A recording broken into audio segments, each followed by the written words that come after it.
बच्चों, स्वागत है आप सभी लोगों का हमारे YouTube चैनल में। तो आज हम करने वाले हैं क्लास 9th अलजेब्रा का प्रॉब्लम सेट 4। ठीक है, तो इस वीडियो में हम लोग कौन कौन से क्वेश्चंस देखेंगे, तो यहाँ पर हम लोग 1 से लेकर के 5 तक के क्वेश्चंस को सॉल्व करेंगे। ठीक है, और जो बाकी के बचे हुए क्वेश्चंस रहेंगे ना, उनको हम लोग आगे आने वाले नेक्स्ट वीडियो में कंप्लीट करेंगे। ठीक है, तो चलो फिर हम शुरू करते हैं। तो देखिएगा, ये है आप लोगों का क्वेश्चन नंबर 1।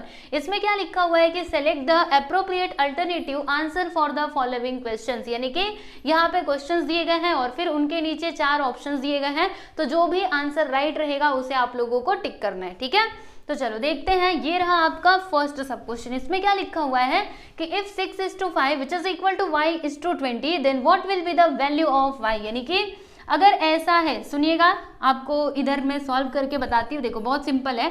यहाँ पे क्या लिखा है 6:5 यानी कि 6/5 बराबर ये किसके इक्वल है, तो ये y:20 यानी कि y/20 के इक्वल है। तो अगर ऐसा है तो फिर y का वैल्यू बताओ। तो हम कैसे बता पाएंगे, देखिएगा ये जो 20 है ना, इसको हम इस साइड ले लेंगे, y को अकेला छोड़ देंगे। तो जब ये 20 इधर आएगा तो मल्टीप्लाई में हो जाएगा और नीचे क्या है 5 which is equal to y। ठीक है, अब इसको कैंसिल करते हैं। तो देखिएगा 5 1 से 5, 5 4 से 20, यहाँ पर क्या आया 4। अब मल्टीप्लाई करो, 6 4 से क्या होता है स्टूडेंट, जल्दी से बताइए, 24 होता है। यानी कि y का वैल्यू हम लोगों को क्या मिला 24। बताइए 24 कहाँ पर है, तो ऑप्शन बी में है, राइट। तो ये हो जाएगा आपका सही आंसर। समझ में आया कैसे किया हम लोगों ने। तो आप ना इसको लिख लीजिएगा। ये क्वेश्चन लिखने के बाद मतलब इसका जो सॉल्यूशन है ना वो आप लिख लेना। रुको मैं इसको बॉक्स में कर दूं क्या, ठीक है। ये इसका सॉल्यूशन है, मैंने आपको यहीं पे करके बता दिया। ठीक है, चलो अब यहाँ पर हम लोग नेक्स्ट वन की बात करते हैं। इसमें क्या लिखा हुआ है कि what is the ratio of 1 mm to 1 centimetre. मतलब हमें यहाँ पे रेशियो बताना है, किसका किसका रेशियो बताना है। तो देखो यहाँ पे क्या लिखा है 1 mm टू 1 सेंटीमीटर। अब इसका मतलब क्या हुआ कि ये जो 1 सेंटीमीटर है ना वो आ जाएगा नीचे। ठीक, अब यहाँ पर देखो मैंने आप लोग को एक बात बताई थी। क्या बात बताया था कि अगर आप रेशियो निकाल रहे हैं ना तो ध्यान रखिएगा जो ऊपर वाला है और जो नीचे वाला है ना, दोनों का यूनिट क्या होना चाहिए, सेम होना चाहिए। जैसे कि अगर यहाँ पर सेंटीमीटर है ना तो ऊपर भी सेंटीमीटर होना चाहिए। अगर ऊपर mm है तो नीचे भी क्या होना चाहिए, mm होना चाहिए, है ना। लेकिन यहाँ पे तो अलग अलग हो गया। इसका जो यूनिट है वो है सेंटीमीटर और इसका यूनिट क्या है मतलब mm है। ठीक है, तो ऐसे नहीं चलेगा। तो फिर कैसे चलेगा, दोनों के यूनिट को सबसे पहले सेम करना होगा। तो कैसे होगा, देखो एक बात आप लोग जानते हो, नहीं जानते हो तो बता रही हूँ, सुनो ध्यान से। ये जो 1 सेंटीमीटर होता है ना, इसमें कितने mm होते हैं, तो सुनिए इसमें होते हैं 10 mm, यानी 1 centimetre which is equal to हम क्या लिख सकते हैं 10 mm करके लिख सकते हैं। ठीक है, तो ये ऊपर पहले से 1 mm है और नीचे हम लिख देते हैं स्टूडेंट, सुनिए 1 सेंटीमीटर बराबर कितना mm 10 mm। तो देखो इधर भी mm इधर भी mm, दोनों का जो यूनिट है ना वो क्या हो गया, सेम हो गया। तो बताओ यहाँ पे रेशियो क्या आएगा 1/10 यानी कि 1:10। ठीक है, this is your final answer. तो बताइए 1:10 कहाँ पर है, ये रहा आप लोगों का ऑप्शन नंबर सी। इसको आप टिक कर लो। ये तो होने से रहा, ये भी नहीं होगा, ये भी नहीं होगा, तो फिर कौन सा होगा, तो ये होगा। ठीक है, समझ गए। तो यहाँ पर ना मैं आपको एक बात लिख करके इधर बता देती हूँ, इसको आप जरूर नोट डाउन कर लीजिएगा कि 1 centimetre which is equal to क्या होता है 10 mm। ठीक है, देख लीजिएगा आप लोग।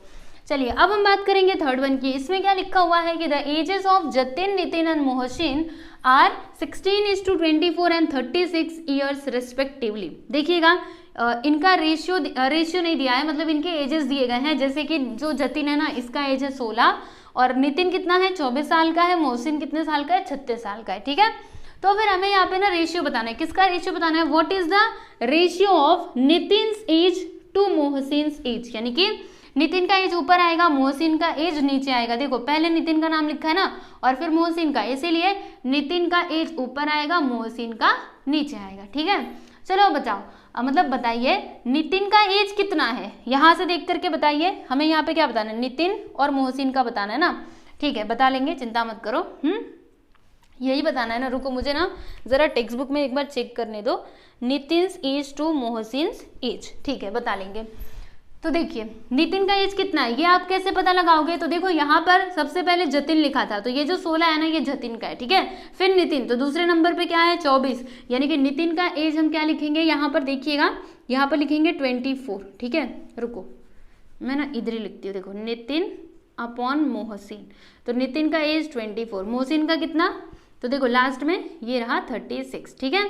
अब क्या करना होगा बताओ जल्दी से, अब इसको कैंसिल करना होगा। तो चलो जी हम इसको कैंसिल करते हैं। तो किससे कैंसिल होगा, ये दोनों है। तो देखिए 12 के टेबल में 24 भी आता है और 36 भी आता है, तो इन दोनों को हम लोग 12 से कैंसिल कर सकते हैं। देखिए 12 2 सा क्या होता है 24 और 12 3 सा क्या होता है 36, यानी कि यहाँ पर हमें रेशियो क्या मिला स्टूडेंट, तो 2:3। बताइए 2:3 कहाँ पर है, तो देखो ये है क्या, नहीं, अरे ये मिल गया ना।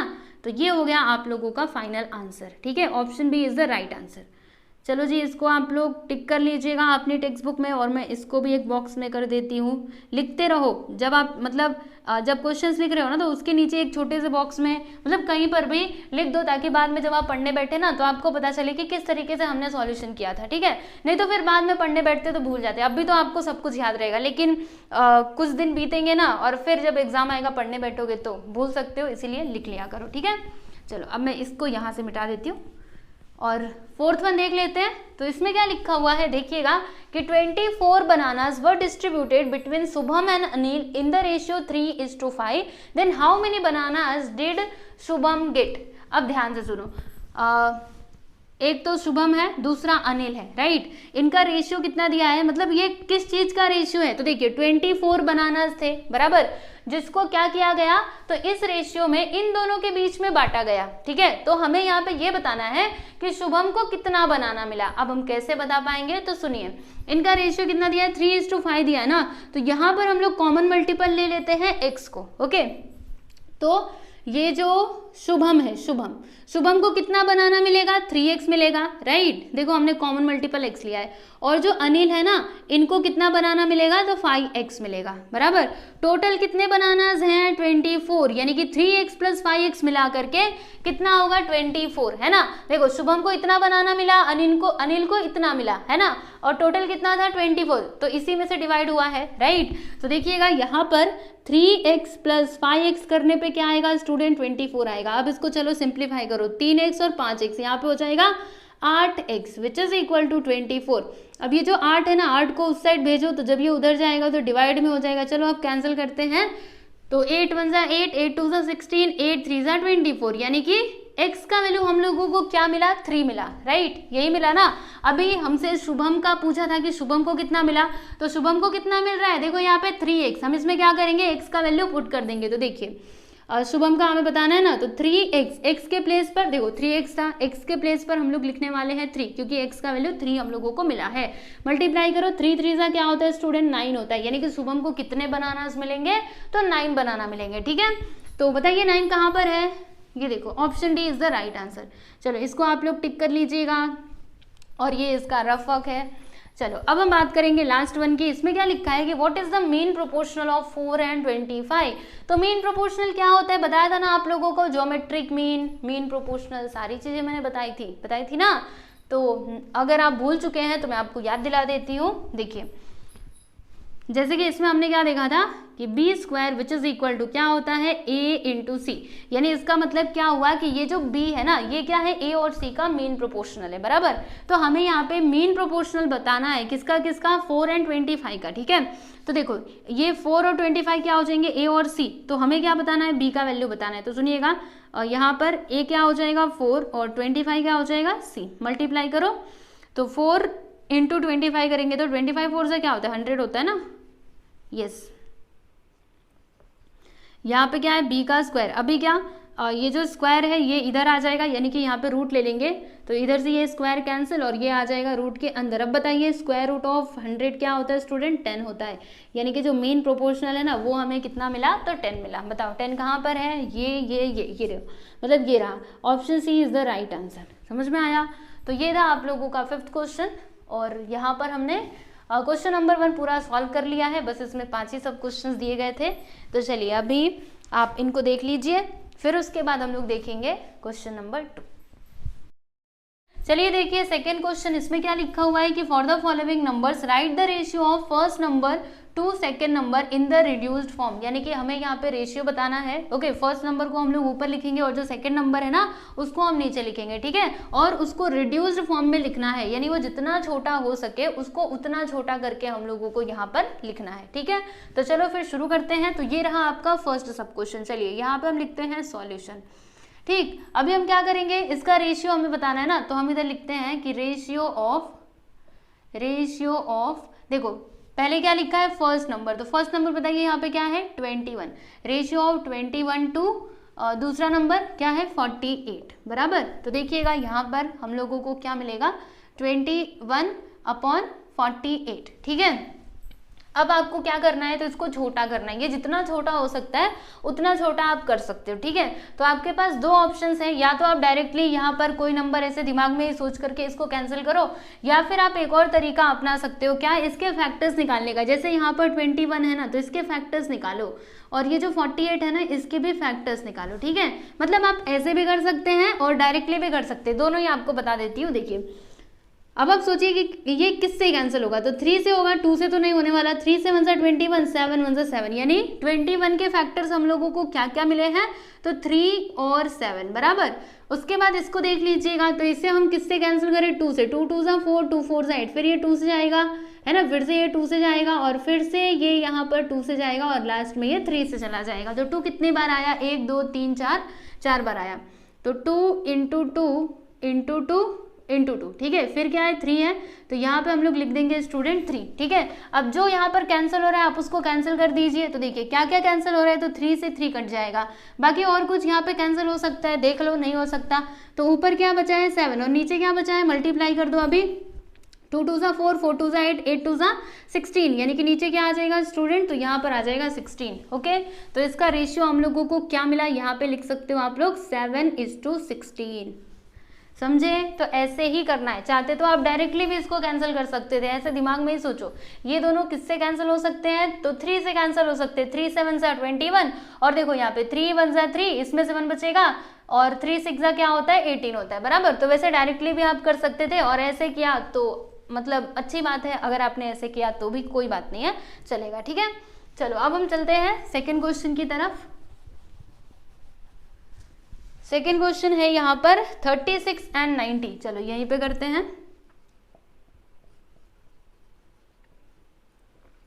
चलो यहाँ पे हम लिखते हैं सॉल्यूशन, ठीक है। हमें रेशियो बताना है first number to second number, तो क्या लिखेंगे, ratio of 36 to ratio of 36 to 90। तो देखिएगा 36 आ जाएगा ऊपर और 90 जो है वो आ जाएगा नीचे, ठीक। अब चलिए बताइए कोई ऐसा नंबर जिससे ये दोनों भी कैंसिल हो जाए। तो आप लोग को समझ में आ रहा है, तो मुझे तो 9 याद आ रहा है, चलो 9 से इसको कैंसिल करते हैं पहले तो देखिएगा 9 4 सा क्या होता है 36 होता है, और यहाँ पे देखो 9 1 सा 9, और ये 0 यहाँ पर आ जाएगा, यानी कि 4/10 हम लोगों को मिला। क्या ये और छोटा हो सकता है, हाँ हो सकता है। तो चलो इसको अभी 2 से कैंसिल करते हैं, तो 2 2 सा 4, 2 5 सा 10, यानी कि हमें यहाँ पर क्या मिला 2/5। तो देखिएगा इसका रेशियो हमें मिला 2:5, समझे। तो देखो मैंने इस तरीके से डायरेक्टली कर दिया, तो आप वो फैक्टर निकाल के भी कर सकते थे, मतलब इसको चाहते ना तो फैक्टर की मदद से भी हो सकता था, ओके। तो आपको दोनों में से जो भी आसान लगता है करो, फाइनली आपको मार्क्स तो इसी के मिलेंगे, ओके। चलिए अब हम बात करेंगे थर्ड वन की। तो इसमें क्या लिखा हुआ है 65 एंड 117। चलिए आ जाइए थर्ड वन हम लोग इधर कर लेते हैं, 65 एंड 117, यहाँ पर लिखेंगे सॉल्यूशन, ठीक है। चलो अभी रेशियो हमें बताना है ना, तो हम इधर लिखते हैं रेशियो ऑफ 65 एंड 117।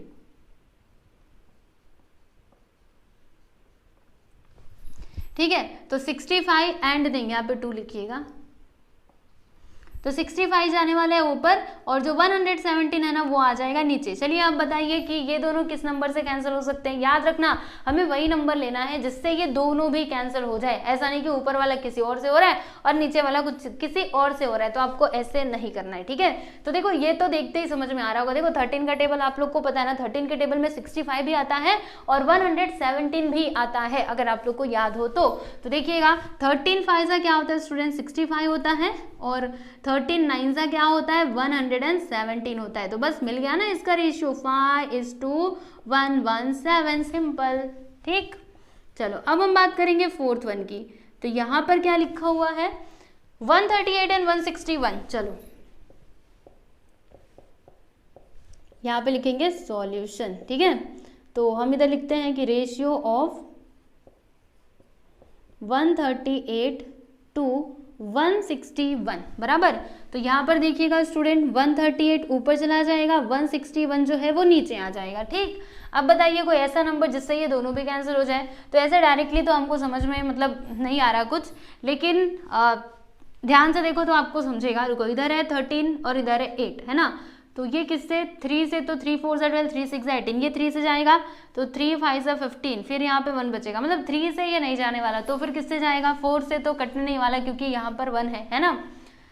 तो इसको आप ना फैक्टर निकाल करके करो तो ज़्यादा अच्छा रहेगा, ठीक है। चलो फैक्टर निकाल करके ही करते हैं। क्या है यहाँ पर 138, ठीक है। चलो अभी इसके फैक्टर्स हम लोग निकाल लेते हैं। तो किससे कैंसिल किया जाए, 2 से करते हैं। 2 6 12, इसमें से 1 बचेगा, 2 9 18, फिर किससे जाएगा तो ये 3 से जाएगा, 3 2 6, 3 3 9, फिर ये किससे जाएगा तो ये डायरेक्टली अभी 23 से जाएगा, है ना, क्योंकि 23 मतलब 23 तो किसी के टेबल में नहीं आता है, तो यहाँ पे 23 आ गया। तो देखिएगा ये जो आपका 138 था ना, इसके फैक्टर्स हम लोगों को क्या क्या मिला है 28 × 3 × 23, ठीक है, 2 × 3 × 23, ओके। फिर उसके बाद नीचे मतलब नीचे क्या है 161। चलो अभी इसके भी फैक्टर्स हम लोग निकाल लेते हैं 161 के। तो अब ये किससे जाएगा सोचना पड़ेगा अच्छे से। ये 2 से नहीं जाने वाला, 3 से भी नहीं जाएगा, 4 से भी नहीं, 5 से भी नहीं, अच्छा 7 से जाएगा। क्या 7 2 14, ठीक है। इसमें से कितना बचेगा स्टूडेंट 2 बचेगा, तो 2 और 1 मिलकर के 21 हो गया। 7 3 क्या होता है 21, और फिर उसके बाद ये डायरेक्टली 23 से जाएगा, राइट, है ना। तो इसके फैक्टर्स हम लोगों को क्या क्या मिले, तो 7 × 23। अब चलिए देखिए यहाँ पे कुछ कैंसिल हो रहा है क्या, तो 23 से 23 को कर दीजिए कैंसिल, और फिर यहाँ पर बचता क्या है देखिए 2 3 6, और फिर यहाँ पे नीचे क्या आ जाएगा 7, यानी कि रेशियो हम लोगों को क्या मिला स्टूडेंट, तो यहाँ पर मिला है 6:7, और यही है आप लोगों का फाइनल आंसर, ठीक है। समझ में आया कैसे किया हम लोगों ने। तो जब कुछ समझना है ना तो फैक्टर्स निकालने का सीधा सीधा, ठीक है। बाकी छोटे छोटे नंबर्स रहेंगे जैसे कि ये और ये भी, तो ये तो आप ऐसे दिमाग में सोच करके ही कर सकते हो। बाकी बड़े नंबर मिले ना तो इस तरीके से फैक्टर निकाल करके करो, ठीक है। आपको जैसे समझ में आए वैसे करो।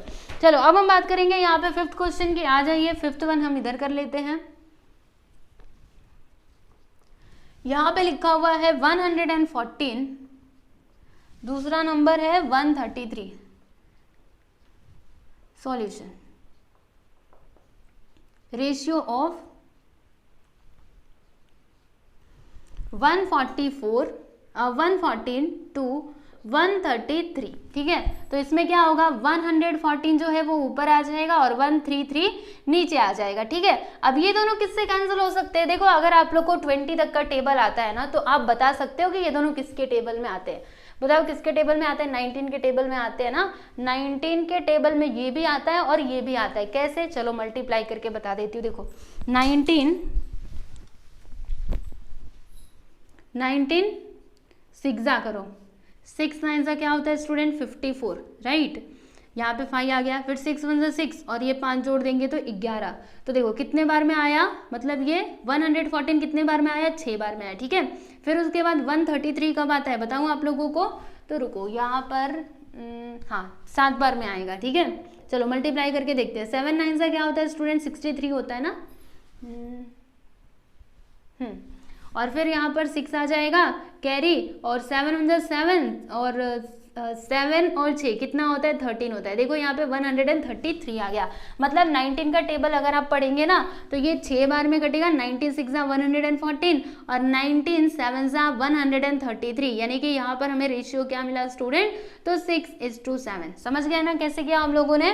तो आप लोग ना 20 तक तो टेबल याद करके रख ही लो, ठीक है, आपको बहुत हेल्प करेगा यहाँ पर भी और आगे भी। अभी अगले साल क्लास 10th में जाने वाले हो तो 20 तक टेबल याद कर ही लो, ओके। यहाँ पर देखिए बच्चों क्या आना चाहिए, 9 आना चाहिए ना। मैंने इधर 117 लिख दिया है, मतलब सही मैंने बोला था लेकिन गलती हो गई। चलिए मैं ठीक कर देती हूँ। देखो 13 5 65 और 13 9 क्या होता है 117 होता है ना। 13 का टेबल पढ़ो, 13 5 65 और 13 9 117। तो यहाँ पर क्या आ जाएगा 9 आ जाएगा। चाहो तो मल्टीप्लाई करके आप लोगों को बता देती हूँ। देखो 13 इंटू 5, चलो 5 3 सा 15, 1 आया, 5 1 सा 5 1 6 आ गया ना। 9 मतलब 9 वाला भी करके देख लो, 9 3 सा क्या होता है 27, इधर 2 आ गया, 9 1 सा 9, 9 2 कितना होता है 11, देखा। तो 13 9 सा 117 और 13 5 सा 65, ठीक है। तो क्वेश्चन नंबर 2 यहाँ पर होता है कंप्लीट, देख लो आप लोग। क्वेश्चन नंबर 3 देखिएगा, इसमें क्या लिखा हुआ है कि right the following ratios in the reduced form, यानी कि यहाँ पर जो रेशियो के बारे में बताया गया ना उसे हमें रिड्यूस फॉर्म में लिख करके बताना है, ठीक है। तो चलिए देखते हैं, ये रहा आपका फर्स्ट सब क्वेश्चन। इसमें क्या लिखा है कि radius to the diameter of a circle, यानी कि हमें यहाँ पर किसका किसका रेशियो बताना है। तो देखो यहाँ पे क्या लिखा है, रेडियस टू द डायमीटर, यानी कि रेडियस आएगा ऊपर और जो डायमीटर है वो आ जाएगा नीचे, बराबर। तो इसी का रेशियो हम लोगों को यहाँ पर फाइंड करना है। तो कैसे होगा चलिए समझते हैं। तो यहाँ पर हम सबसे पहले लिख देंगे सॉल्यूशन, ठीक है। और जो रेडियस है ना उसको हम लोग r कंसिडर कर लेते हैं। तो यहाँ पे हम लिखेंगे कि let the radius, let r be the radius of the circle, ठीक है। इस तरीके से हम लिखते हैं कि r be the radius of a circle, ये रेडियस है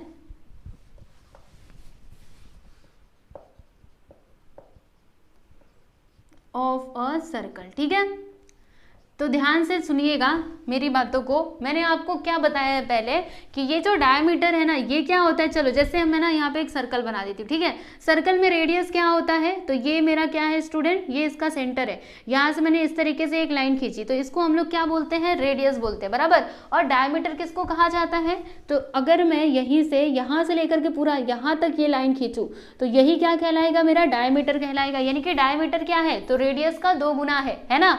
मतलब अगर रेडियस हमारा r है तो फिर डायमीटर कितना होगा, तो डायमीटर हो जाएगा स्टूडेंट 2r, ओके। तो यहाँ पर देखिए रेडियस को हमने r माना है, सो देयरफॉर डायमीटर क्या हो जाएगा, डायमीटर यानी कि d बोलो क्या हो जाएगा स्टूडेंट, तो वो हो जाएगा 2r और रेडियस क्या है r, बराबर। अब उसके बाद हम यहाँ पे रेशियो बता देते हैं। तो यहाँ पर लिखेंगे therefore radius to the diameter of a circle, ठीक है। तो कैसे आएगा बताओ जल्दी से। रेडियस को हम लोग ऊपर लिखेंगे, है ना। देखो यहाँ पे क्या है, रेडियस टू द डायमीटर, यानी कि रेडियस आ जाएगा ऊपर, देखो यहाँ पर, ओके। और डायमीटर कहाँ पर आएगा, नीचे आएगा, यहाँ पर आएगा स्टूडेंट लोग डायमीटर, ओके। चलिए डायमीटर मैंने लिख दिया। बताओ रेडियस को हमने क्या माना है r और जो डायमीटर है उसको हमने क्या माना है 2r। अब बताइए यहाँ पे कुछ कैंसिल हो सकता है क्या, तो हो सकता है ना। देखो r से r हो जाएगा कैंसिल, ठीक है। तो यहाँ पर ऊपर क्या बचा 1 और नीचे क्या है 2, यानी कि हमें रेशियो क्या मिला 1:2। समझ में आया आप लोगों को। तो चलो यहाँ पर आप लिख दो कि इसका फाइनली जो रेशियो है, ratio of radius to diameter, देखो मैंने यहाँ पे क्या लिखा है डायमीटर, स्पेलिंग मैंने गलत कर दी है, डायमीटर, ठीक है। इस प्रकार से तो रेशियो यहाँ पर हमें क्या मिला 1:2, समझे। तो ये हो गया आप लोगों का फाइनल आंसर, देख लो कितना आसान था। चलिए अभी हम लोग सेकंड सब क्वेश्चन की बात कर लेते हैं। तो इसमें क्या लिखा है कि the ratio of diagonal to the length of a rectangle having length 4 centimetre and breadth 3 centimetre, यानी हमें यहाँ पर किसका किसका रेशियो बताना है। तो देखो यहाँ पे क्या लिखा है, ratio of diagonal to the length of a rectangle, यानी कि डायगोनल और जो रेक्टेंगल है ना उसके लेंथ का हमें रेशियो बताना है, यानी कि डायगोनल ऊपर आएगा और जो लेंथ है वो आ जाएगा नीचे, ठीक है। और यहाँ पर क्या क्या इन्फॉर्मेशन दी गई है, चलो इधर मैं लिखती हूँ पहले। तो यहाँ पे लिखते हैं सॉल्यूशन, ठीक है। तो यहाँ पे लिखते हैं कि लेंथ सही लिखा ना, लेंथ यानी कि l बराबर लेंथ ऑफ अ रेक्टेंगल, क्या लिखा हुआ है देख लो यहाँ पर 4 सेंटीमीटर, ये लीजिए मैंने 4 सेंटीमीटर लिख दिया, ठीक है। और ब्रेथ कितना दिया है 3 सेंटीमीटर। तो यहाँ पर हम लिखते हैं breadth of a rectangle, breadth मतलब b है ना, b से इसको डिनोट किया जाता है रेक्टेंगल, वो कितना दिया है स्टूडेंट 3 सेंटीमीटर। ये बात आप लोगों को समझ में आ गई। अभी हमें किसका किसका रेशियो बताना है, डायगोनल और लेंथ का। तो देखो लेंथ तो हमारे पास है, यानी इसकी जगह पे हम लोग 4 तो रख देंगे, लेकिन डायगोनल है क्या हमारे पास, देखो कहीं पर भी डायगोनल लिखा हुआ है नहीं ना। तो हमें क्या करना होगा, सबसे पहले वो रेक्टेंगल का डायगोनल निकालना होगा। अब ये कैसे निकाला जाए तो बताती हूँ, रुकिए। चलिए सबसे पहले ना हम लोग यहाँ पे रेक्टेंगल एक बना लेते हैं। तो ये लीजिए मैंने ये रेक्टेंगल बना लिया है, ठीक। अच्छा, रेक्टेंगल की प्रॉपर्टी क्या होती है बताइए जल्दी से। इसके जो सारे एंगल्स है ना वो होते हैं 90 डिग्री के, मतलब यहाँ पर ये एंगल भी सब के सब 90 डिग्री के हो जाएंगे, ठीक है। और हम एक काम करते हैं, इसमें ना एक डायगोनल बना लेते हैं। तो ये लीजिए, मैंने ये डायगोनल भी यहाँ पर बना दिया है, ठीक। अभी क्या हमारे पास क्या क्या है, लेंथ है और ब्रेथ है। लेंथ मतलब क्या, ये वाला डिस्टेंस, और ब्रेथ यानी क्या, ये वाला डिस्टेंस। तो ये वाला डिस्टेंस कितना है स्टूडेंट, 4 सेंटीमीटर, और ये कितना है, ये है 3 सेंटीमीटर, बराबर। अब आप लोगों को एक बात बताना चाहती हूँ, पाइथागोरस थ्योरम सभी लोगों को याद है ना। पाइथागोरस थ्योरम हम किस टाइप के ट्राइंगल में यूज कर सकते हैं, तो राइट एंगल ट्राइंगल में, ठीक है। तो यहाँ पर देखिएगा हमारे पास 2 ट्राइंगल्स बन रहे हैं, एक तो ये वाला, एक तो ये, मतलब दूसरा ये वाला। तो इन दोनों में से आप कोई भी एक ट्राइंगल ले सकते हो। चलो हम इसको ले लेते हैं, ठीक है। ये वाला जो ट्रायंगल दिखाई दे रहा है ना, इसको हम लोग यहाँ पे कंसिडर करते हैं, बराबर। तो देखिए अगर मैं इसमें, मतलब ये राइट एंगल ट्रायंगल है, मुझे कैसे समझ में आया, तो देखो यहाँ पे 90 डिग्री का एंगल बन रहा है, इसीलिए राइट एंगल ट्रायंगल है, ठीक। अब उसके बाद फॉर्मूला क्या होता है, हाइपोटेन्यूज का स्क्वायर, फिर जो रिमेनिंग 2 साइड्स होते हैं उनके स्क्वायर का सम। तो देखिएगा यहाँ पर हाइपोटेन्यूज क्या होगा, ये वाला होगा, ये वाला साइड, और ये क्या है, ये तो डायगोनल है रेक्टेंगल का, है ना। रेक्टेंगल का क्या है स्टूडेंट, डायगोनल। यानी यहाँ पे फॉर्मूला क्या बनेगा, यहाँ पे आप लिखिएगा कि इन अ रेक्टेंगल, रेक्टेंगल में क्या हो सकता है, सुनो, रेक्टेंगल में ना ये हो सकता है कि जो डायगोनल है ना, डायगोनल का स्क्वायर, डायगोनल का स्क्वायर किसके इक्वल हो सकता है, तो ब्रेथ स्क्वायर प्लस लेंथ का स्क्वायर, है ना। देखो फॉर्मूला क्या बनेगा, मान लीजिए मैं इसका नाम लिखती हूँ ABC और ये D, ठीक है। चलो अभी पाइथागोरस फॉर्मूला इसमें लगाओ, तो क्या आएगा, सबसे पहले AC का स्क्वायर आएगा, फिर उसके बाद AB square plus BC square, इसी तरीके से तो आएगा ना फॉर्मूला। तो वही तो मैं लिख रही हूँ, अभी मैं ये रेक्टेंगल को कंसिडर करके लिख रही हूँ। तो देखिए ये जो AC है ना, AC रेक्टेंगल का क्या होगा, डायगोनल होगा, तो इसीलिए मैंने सबसे पहले क्या लिखा, डायगोनल का स्क्वायर। फिर उसके बाद क्या है, AB का स्क्वायर। तो AB क्या है, इस रेक्टेंगल के लिए बोलो जल्दी से, ब्रेथ है ना। तो यहाँ पर आ जाएगा स्टूडेंट B का स्क्वायर यानी ब्रेथ का स्क्वायर, फिर प्लस उसके बाद ये जो BC है, देखो यहाँ पे क्या लिखा है BC, BC क्या है, लेंथ है ना इस रेक्टेंगल का। तो यहाँ पे हम लोग लिख देंगे L का square, B for breadth, L for length. अगर आपको पूरा लिखना है तो पूरा लिखो, BREADH, ब्रेथ का स्क्वायर प्लस लेंथ का स्क्वायर। समझ में आया। चलो अब यहाँ पे वैल्यूज रखो, तो ब्रेथ कितना है, कहाँ गया, ये देखो 3 सेंटीमीटर, तो यहाँ पर आ जाएगा 3 का स्क्वायर, और लेंथ कितना था 4 सेंटीमीटर, तो यहाँ पर आ जाएगा 4 का स्क्वायर। तो 3 का स्क्वायर करेंगे तो 9 और 4 का स्क्वायर करेंगे तो 16, और दोनों को जोड़ दीजिए, बताइए कितना आएगा स्टूडेंट, 25 आएगा। यहाँ पर क्या है, डायगोनल का स्क्वायर, मुझे क्या करना है, ये स्क्वायर यहाँ से हटाना है। तो जब हम स्क्वायर रूट लेंगे ना, यानी ये स्क्वायर यहाँ पर आएगा, तो देखिएगा ये रूट के अंदर आ जाएगा। अब इसको रूट के बाहर निकालो, बोलो कितना आएगा, 5 आ जाएगा, है ना, 5 सेंटीमीटर, क्योंकि स्क्वायर रूट ऑफ 25 क्या होता है, तो 5 होता है। यानी कि हम यहाँ पे क्या बोल सकते हैं कि डायगोनल कितना आया, 5 सेंटीमीटर। तो इधर लिखिएगा डायगोनल इसका लेंथ कितना आया है, 5 सेंटीमीटर, बराबर। इतनी बातें समझ में आई। अब उसके बाद हमें जो रेशियो बताना था वो हम यहाँ पे बता सकते हैं, क्योंकि डायगोनल भी हमारे पास आ चुका है। तो देखो यहाँ पे हम लिखेंगे फाइनली कि the ratio of diagonal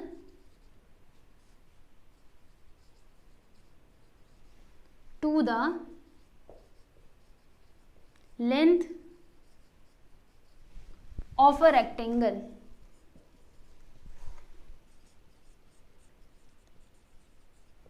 which is equal to, क्या होगा, ऊपर डायगोनल आएगा और नीचे क्या आएगा स्टूडेंट, लेंथ आएगा। तो डायरेक्टली आप यहाँ पर लिख सकते हो, लिखिए क्या लिखेंगे, यहाँ पे लिख दीजिए डायगोनल, और नीचे क्या आ जाएगा, लेंथ आ जाएगा, किसका, रेक्टेंगल का। तो डायगोनल कितना आया है, 5 सेंटीमीटर, और जो लेंथ है ना वो कितना था स्टूडेंट, यहाँ पर हमने देखा था ना 4 सेंटीमीटर। तो ये लीजिए मैंने यहाँ पर 4 सेंटीमीटर लिख दिया, यानी कि रेशियो क्या बनेगा, 5:4, ठीक है। तो ये है आप लोगों का फाइनल आंसर, देख लो। सेकेंड सब क्वेश्चन भी यहाँ पे कंप्लीट हुआ। और बता दूँ, ये फिगर बनाना है तो बनाओ, नहीं बनाना है तो मत बनाओ, कोई ज़रूरी नहीं है, ठीक है। इसीलिए मैं इसको यहाँ से रफ कर देती हूँ। चलो अब हम बात करेंगे नेक्स्ट क्वेश्चन की। तो इसमें क्या लिखा हुआ है कि the ratio of perimeter to area of a square having side 4 centimetre. चलो जी, अब यहाँ पे स्क्वायर की बात की गई है, तो पहले आप समझो कि किसका किसका रेशियो हम लोगों को बताना है। तो क्या लिखा है, the ratio of perimeter to area of a square, यानी कि देखो पेरीमीटर आ जाएगा ऊपर, और जो एरिया है ना स्क्वायर का वो कहाँ पर आएगा स्टूडेंट, नीचे आएगा, ठीक है। और देखो वो जो स्क्वायर है ना उसका साइड का लेंथ कितना दिया है, तो 4 सेंटीमीटर दिया गया है। तो यहाँ पर अगर आप देखेंगे तो ना हमारे पास पेरीमीटर है और ना हमारे पास एरिया है, देखो नहीं है ना, क्या है हमारे पास, ओनली साइड दिया गया है उस स्क्वायर का, ठीक है। तो अब इसी की मदद से हम लोग पहले तो पेरीमीटर निकालेंगे, फिर जाके एरिया निकालेंगे और तब जाके हम लोग क्या कर पाएंगे, मतलब जो रेशियो हमसे पूछा गया है वो हम बता पाएंगे, ठीक है। तो चलो फिर यहाँ पे लिखते हैं कि side of the square, side of the square क्या दिया है, 4 centimetre, side of a square, जिसको हम लोग एस से डिनोट कर देते हैं, राइट। कितना, 4 centimetre, it is already given in the question, right. अब अगर ये मतलब साइड इसका इतना है तो फिर पेरीमीटर क्या हो जाएगा, तो अब इसके आगे हम लिखते हैं कि therefore perimeter of the square, of a square. अच्छा बताओ फॉर्मूला, जैसे स्क्वायर मैं यहाँ पे बनाती हूँ, ये हो गया मेरा स्क्वायर, ठीक है, स्क्वायर जैसा लग रहा है, स्क्वायर में चारों साइड्स इक्वल होते हैं ना। चलो जी ये मेरा स्क्वायर हो गया, ठीक है। अब इसका पेरीमीटर मुझे बताना है, तो पेरीमीटर यानी क्या होता है, अगर मैं इसके चारों जो साइड्स हैं इनको जोड़ दूं तो वही मेरा क्या कहलाएगा स्टूडेंट, पेरीमीटर कहलाएगा, है ना। और एक बात तो आप जानते हो कि स्क्वायर में चारों के चारों साइड्स क्या होते हैं, कॉन्ग्रुएंट होते हैं, बराबर। तो देखो अगर मैं मतलब ये जो भी इसका साइड दिया गया है, मान लीजिए इसका साइड है 6 सेंटीमीटर, ओके, और इसमें कितने साइड्स हैं, 4 साइड्स हैं, तो अगर मैं 6 में 4 से मल्टीप्लाई कर दूं तो फिर मुझे इसका पेरीमीटर मिल जाएगा, है ना। उसी प्रकार से यहाँ पे देखिए साइड कितना दिया है स्क्वायर का, 4 सेंटीमीटर दिया गया है, मतलब ये भी 4 होगा, ये भी 4, ये भी 4, ठीक है। तो अगर इसका पेरीमीटर निकालना है तो मैं क्या करूंगी, 4 में ना 4 से मल्टीप्लाई कर दूंगी, क्योंकि स्क्वायर में कितने साइड्स होते हैं, तो 4 साइड्स होते हैं, ठीक है। तो यहाँ पे आपको क्या लिखना होगा, पहले तो आप यहाँ पे लिखिएगा 4 और फिर यहाँ पे हम लोग s लिखेंगे, s फॉर क्या, देखो साइड, s फॉर क्या मैंने कंसिडर किया है, साइड कंसिडर किया है। तो देखिए यहाँ पे हम लिखेंगे 4 इंटू साइड कितना है 4 सेंटीमीटर, दोनों का मल्टीप्लाई कर दो, यहाँ पे आ जाएगा 16 सेंटीमीटर, ठीक है।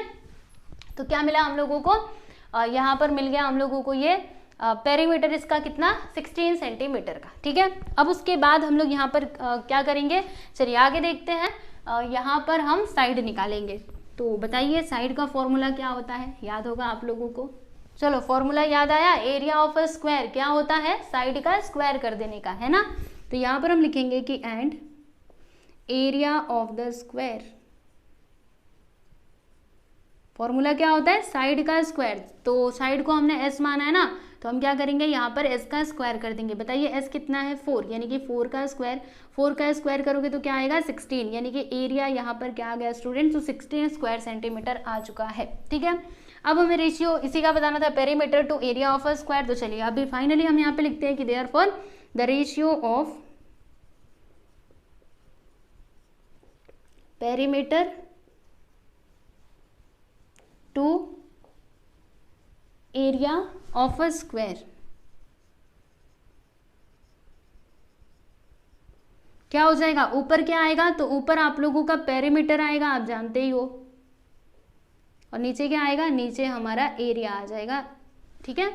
पेरीमीटर कितना 16 और एरिया भी कितना है 16, दोनों को कैंसिल करो, 16 वन जा 16 वन जा, यानी कि यहाँ पर हम लोगों को रेशियो क्या मिला, तो 1:1 मिला, ठीक है। तो ये हो गया आप लोगों का क्वेश्चन नंबर 3 कंप्लीट। अब इसके बाद हम लोग देखेंगे क्वेश्चन नंबर 3, ओके, और फिर उसके बाद क्वेश्चन नंबर 4, फिर इस वीडियो को यहीं पे हम लोग मतलब कंप्लीट कर देंगे, ठीक है। चलिए देख लीजिए इसको। चलिए क्वेश्चन नंबर 4 देखते हैं। तो इसमें क्या लिखा हुआ है कि check whether the following numbers are in continued proportion, यानी कि यहाँ पर दिए गए जो नंबर्स है ना, क्या वो कंटिन्यूड प्रोपोर्शन में है, ऐसा हमें चेक करना है, ठीक है। तो ये रहा आप लोगों का फर्स्ट सब क्वेश्चन। यहाँ पे 3 नंबर्स दिए गए, आप देख सकते हो 2, 4 एंड 8, ठीक है। अब हमें बताना है कि क्या ये कंटिन्यूड प्रोपोर्शन में है या फिर नहीं है। तो फिर हम कैसे बताएंगे, चलिए समझते हैं। देखो आप एक बात तो जानते ही हो, अगर ऐसा हो मतलब मान लीजिए हमारे पास ए, बी और सी है, ठीक है। तो ये तीनों जो है वो कंटिन्यूड प्रोपोर्शन में कब होंगे, जब ऐसा कुछ हो, यानी कि A upon B which is equal to B upon C हो, राइट। तो ये वाला जो स्टेटमेंट है ना, वो हम पहले स्टार्टिंग में लिख देते हैं कि the numbers A, B, and C are in continued proportion, continued proportion. ये कब होंगे कंटिन्यूड प्रोपोर्शन में, यहाँ पे लिखो इफ, यानी अगर ऐसा हो, कैसा हो, अगर ऐसा हो a अपॉन बी जो है ना, अगर वो b अपॉन सी के इक्वल है तो फिर हम बोल सकते हैं कि a b c are in continued proportion. और अगर ऐसा नहीं हुआ, मतलब ये रेशियो इस रेशियो के इक्वल नहीं आया, तो फिर हम बोलेंगे कि ये कंटिन्यूड प्रोपोर्शन में नहीं है। ठीक है, तो देखिएगा हमारे पास ये 3 नंबर्स दिए गए हैं। तो पहला वाला नंबर a हो जाएगा, दूसरा b होगा, तीसरा क्या होगा स्टूडेंट, c होगा, है ना। तो यहाँ पे हम लिखते हैं कि let a which is equal to 2 and b which is equal to 4 and c which is equal to 8 बराबर। अभी हम क्या निकालेंगे, a upon B which is equal, मतलब a अपॉन बी फाइंड करेंगे सबसे पहले, फिर जाके b अपॉन सी, है ना। तो यहाँ पे हम लिखते हैं कि a upon B which is equal to, a का वैल्यू बताइए 2 है और b का वैल्यू क्या है स्टूडेंट 4 है। अब इसको कैंसिल करो तो 2 1 2, 2 2 4, यानी कि a अपॉन बी हम लोगों को क्या मिला, तो 1 अपॉन 2 के इक्वल मिला। इसको हम लिखते हैं इक्वेशन नंबर 1। ठीक है, फिर उसके बाद हमें क्या चाहिए, तो b अपॉन सी चाहिए। देखो यहाँ पर b अपॉन सी, तो बताइए b का वैल्यू कितना है 4 और c का वैल्यू कितना है 8। अब इसको कैंसिल करो तो 4 1 4, 4 2 8, ये हो जाएगा आप लोगों का इक्वेशन नंबर 2, है ना। तो इसमें आप लोगों ने क्या देखा, इक्वेशन नंबर 1 और 2 में देखिएगा a अपॉन बी कितना आया 1/2, और जो b अपॉन सी है ना, ये भी कितना आया स्टूडेंट 1/2, है ना। मतलब दोनों आपस में क्या आ गए, इक्वल आ गए, है ना। a upon B which is equal to b upon C आ चुका है, यानी हम यहाँ पे बोल सकते हैं कि 2 4 and 8 are in continued proportion. ठीक है, चलिए यहाँ पे हम लिख देते हैं कि फ्रॉम 1 एंड 2, 1 और 2 से हमको क्या समझ में आया कि ये जो a अपॉन बी है ना, ये b अपॉन सी के इक्वल है। ठीक है, so therefore we can say that कि 2 4 8 are in continued proportion. Okay,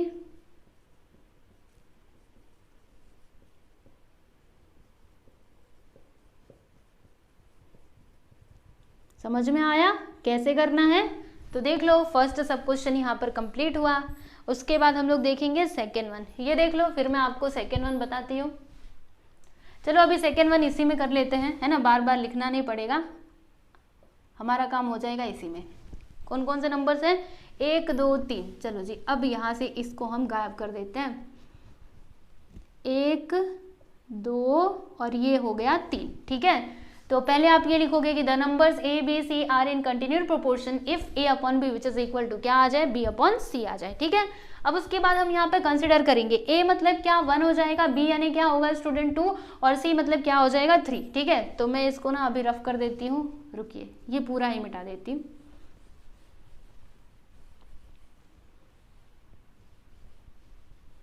ठीक है, चलो बताओ अभी a क्या हो जाएगा 1 हो जाएगा, b क्या होगा स्टूडेंट 2 और c क्या होगा 3। ठीक है, तो सबसे पहले हम a अपॉन b निकालेंगे, तो a का वैल्यू 1 है और b का वैल्यू 2 है, यानी कि यहाँ पर a अपॉन b किसके इक्वल आया, तो 1 अपॉन 2 के इक्वल आ गया। इसको हम लिखेंगे equation number 1। Okay, b upon c find कर लेते हैं, तो b का वैल्यू क्या है 2 और c का वैल्यू क्या है 3। तो देखिएगा यहाँ पर रेशियो हम लोगों को क्या मिला है स्टूडेंट, तो 2 अपॉन 3 मिला है। तो देख लीजिए a अपॉन b और b अपॉन c, क्या ये दोनों इक्वल हम लोगों को मिले हैं। देखो a अपॉन बी कितना आया 1/3 और b अपॉन सी कितना आया 2/3, ये दोनों तो अलग अलग हो गए। तो हम यहाँ पे क्या लिखेंगे कि फ्रॉम 1 एंड 2, 1 और 2 से हमें क्या समझ में आया कि a upon B which is not equal to b upon C, यानी कि a अपॉन बी जो है ना वो b अपॉन सी के इक्वल नहीं है। तो फिर बताइए क्या ये तीनों नंबर्स कंटिन्यूड प्रोपोर्शन में होंगे, तो कंटिन्यूड प्रोपोर्शन में ये नहीं होंगे क्योंकि ये दोनों तो इक्वल नहीं आए। तो फिर आप यहाँ पे क्या लिखोगे कि therefore 1 2 and 3, 1 2 and 3 are not in continued proportion. यहाँ पे लिखिएगा are not in continued proportion, ये तीनों कंटिन्यूड प्रोपोर्शन में नहीं है। ठीक है, तो सेकंड क्वेश्चन भी यहाँ पर होता है कंप्लीट, आप देख लो इसको। फिर उसके बाद हम लोग थर्ड वन देखते हैं। चलिए अभी थर्ड वन देख लेते हैं, तो तीसरा यहीं पे हम लोग करेंगे। ठीक है, आप सोच रहे होंगे कितनी आलसी हूँ, है ना, क्या करना है, सेम टू सेम है, तो मैंने सोचा इसी में करवा देते हैं, नहीं तो फिर से दोबारा से करने जाएंगे, ये लिखना पड़ेगा, फिर से लिखना पड़ेगा। ठीक है, चलिए देखते हैं क्या दिया यहाँ पे, 9 12 और 16। आ जाइए लिख देते हैं, ये मिटाओ पहले यहाँ से, और क्या मिटाना होगा, चलो एक ही बार में मिटा देते हैं, इसको भी इसको भी इसको भी और इसको भी। ठीक है, 9 12 16। तो सबसे पहले ये लिखोगे कि the numbers a b c are in continued proportion if a upon b which is equal to b upon c।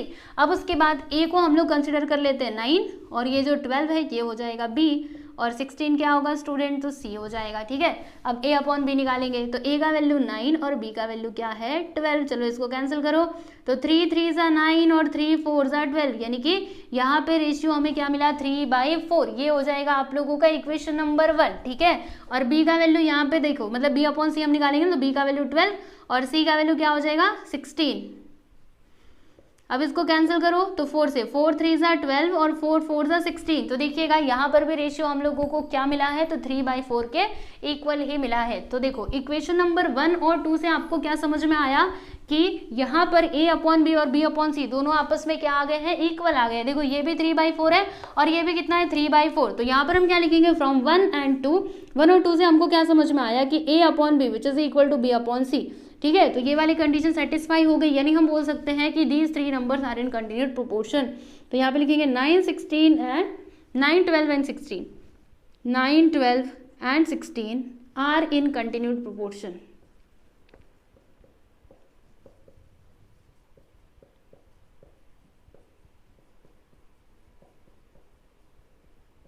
समझ गए? तो थर्ड सब क्वेश्चन भी यहाँ पर कंप्लीट हुआ, आप लोग देख सकते हैं। चलिए अभी हम लोग बात करेंगे फोर्थ वन की। ये भी कर लिया जाए, चाहो तो खुद से ट्राई करो, वरना मैं तो बताऊंगी। ठीक है, इसको मिटाना होगा और क्या क्या मिटाना होगा। चलो जी इसको मिटाओ, ये भी गायब करो, ये भी यहाँ से जाएगा और क्या जाएगा, चलो ये भी मिटा ही देते हैं। क्या दिया इसमें 3 5 8,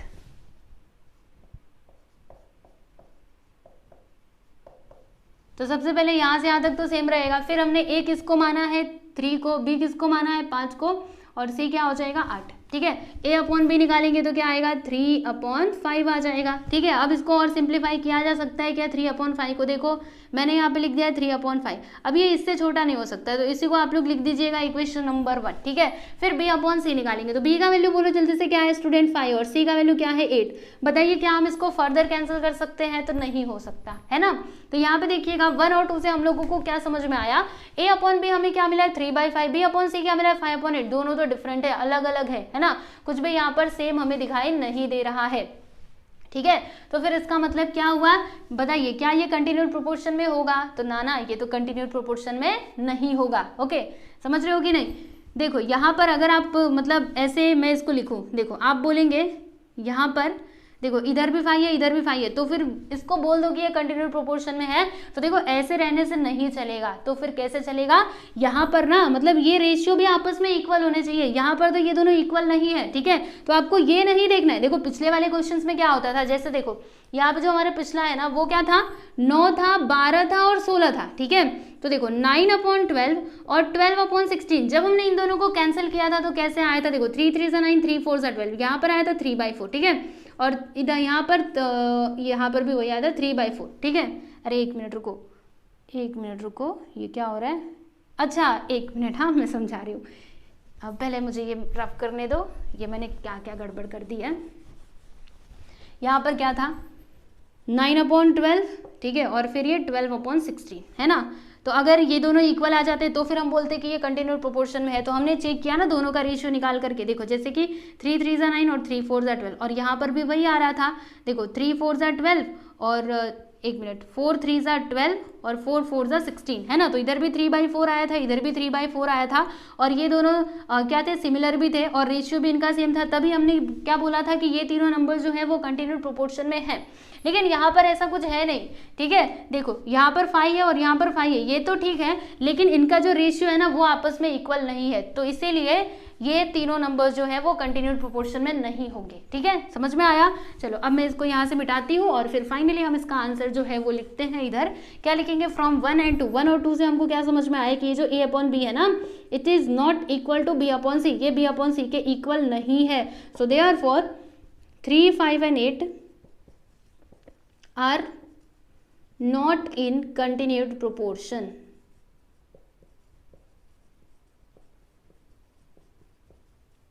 समझे। तो ये है आप लोगों का फोर्थ वाला क्वेश्चन जो होता है पूरा के पूरा कंप्लीट।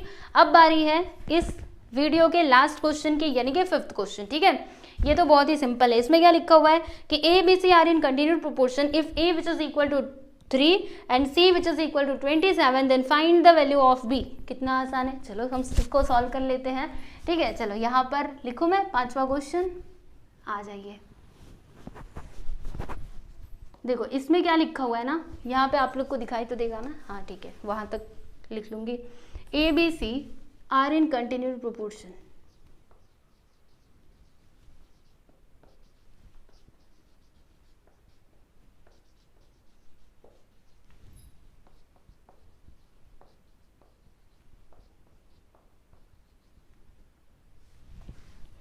और आगे क्या लिखा है, if A which is equal to 3 and C which is equal to 27, then find the value of B.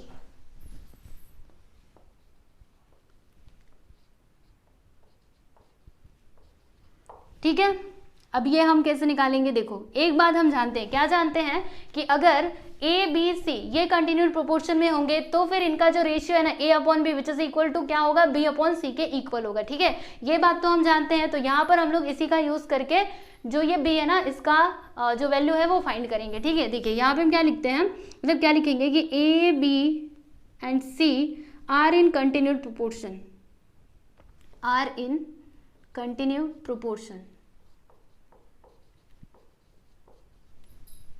अगर ये कंटिन्यूड प्रोपोर्शन में है तो फिर क्या होगा, ये ऑलरेडी क्वेश्चन में दिया गया, अपने मन से हमने नहीं लिखा। ठीक है, तो यहाँ पे लिखेंगे सो देयरफॉर ए अपॉन बी जो है ना वो किसके इक्वल होगा, तो बी अपॉन सी के इक्वल होगा। ठीक है, अब यहाँ पे वैल्यूज रखो, ए का वैल्यू कितना दिया है 3, बी हमें नहीं पता, फिर यहाँ पर बी ऐसे रहने देना, सी का वैल्यू क्या दिया है 27। अभी क्या होगा, बी को उधर ले लो, 27 को इधर ले लो, तो 27 इधर आएगा तो मल्टीप्लाई में हो जाएगा, बी इंटू बी करेंगे तो बी स्क्वायर हो जाएगा। ठीक है, अभी चलो मल्टीप्लाई करते हैं, तो 3 7 से क्या होता है स्टूडेंट 21, 3 2 6 और 2 8 यानी कि 81 और यहाँ पे बी स्क्वायर। अभी क्या होगा, मुझे क्या करना है, मुझे b का वैल्यू चाहिए, तो स्क्वायर यहाँ से हटाना होगा, इसको हटाने के लिए स्क्वायर रूट ले लेंगे।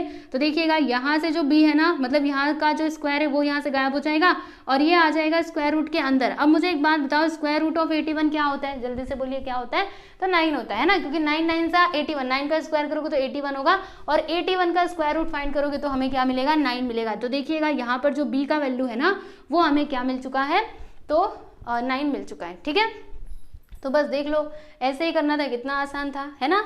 मतलब बस आपके जो बेसिक कंसेप्ट है ना वो क्लियर होने चाहिए। ज्योमेट्रिक मीन, कंटिन्यू, देखो ज्योमेट्रिक मीन बोलो या फिर मीन प्रोपोर्शनल या फिर कंटिन्यूड प्रोपोर्शन, ठीक है, सबका मतलब सेम होता है, इस बात को तो आप लोग ध्यान में रखिएगा। इसको आप चाहते तो ऐसे भी तो कर सकते थे, मतलब डायरेक्टली ये वाला फॉर्मूला लगा दे, B square which is equal to A into C, तो भी आपको यही आंसर मिलता, और ऐसे किया तो भी आपने मतलब तो भी हमें वही आंसर मिला। ठीक है, तो कैसे भी आप कर सकते हो, क्योंकि इसका भी मतलब वो कंटिन्यूड प्रोपोर्शन ही होता है और इसका भी मतलब वही होता है। ठीक है, तो हमने इस वीडियो में कितने क्वेश्चन सॉल्व किए, तो 5 क्वेश्चन सॉल्व किए। अभी जो बाकी के बचे हुए क्वेश्चन हैं उनको हम लोग नेक्स्ट वीडियोस में सॉल्व करेंगे। ठीक है, और वो सारे वीडियोस का जो लिंक है ना वो मैं आपको डिस्क्रिप्शन में भी दे दूंगी। ठीक है, तो चलिए फिर नेक्स्ट वीडियो में मिलते हैं। आप लोग अपना ख्याल रखिए और पढ़ाई करते रहिए। ओके, चलो गुड बाय एवरीवन।